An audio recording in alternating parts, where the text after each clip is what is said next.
Nancy. And I'll come back to you, Drew. I wanted to ask for clarification on something you announced earlier, and then a follow-up to Fezzi's question.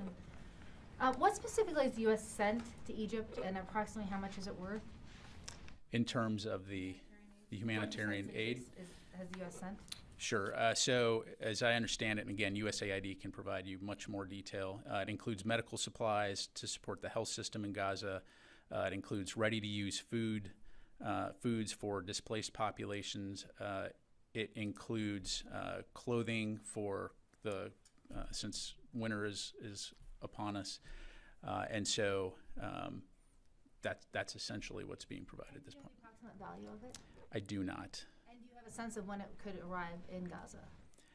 It arrived in Egypt today, so my assumption here is that it's being loaded onto vehicles now for ground delivery into Gaza, so very soon. And as I mentioned, and we'll have more later on this, but there will be, we expect additional flights in the coming days, so we'll certainly keep you updated on that. And I'm sorry, you did know the value? I do not know the value. And then you had said to Fadi that you're still working on the number for how much equipment's been provided to Israel. Why is it?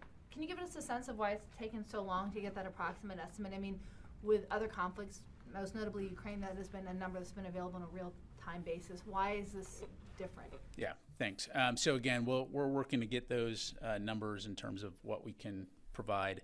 As I understand it, part of the complexity is the methods by which we're providing these. Some of that which is already, for example, paid for through the foreign military sales, foreign military financing, pre-existing agreements with Israel. Some of it is coming from stocks that we have in the region. Some of it's coming from U.S. inventory. So there's a multitude of different methods in order to meet this urgent need. And so it's not the exact same thing as the way we're providing assistance to Ukraine.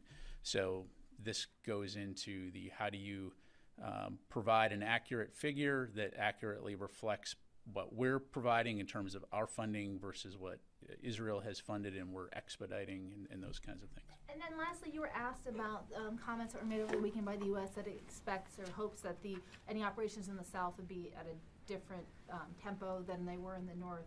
In Secretary Austin's discussions with the Israeli counterparts, has he talked about the U.S. providing different munitions to the Israelis going forward to support a different kind of conduct of the war in the South in terms of the types of weapons that are used?